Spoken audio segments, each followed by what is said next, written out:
எல்லாத்தையும் மறைக்காம சொல்லு. நான் என் பேர் பெத்த பெருமாள். நான் செபாஸ்டின் கூட்டத்தை சேர்ந்தவன்.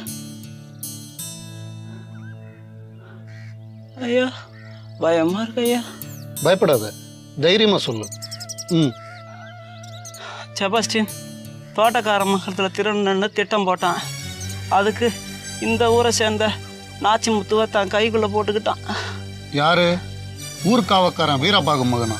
ஆமாங்க, ஆமாம். அவன்தான் தனக்கு ஊர் நிலைமை பூரா தெரியும்னு சொல்லி எங்களுக்கு ஒத்தாசையாக இருந்தான். ஆனால் திருட்டில் சரி பாதி வேணும்னு கேட்டான். சொல்லு.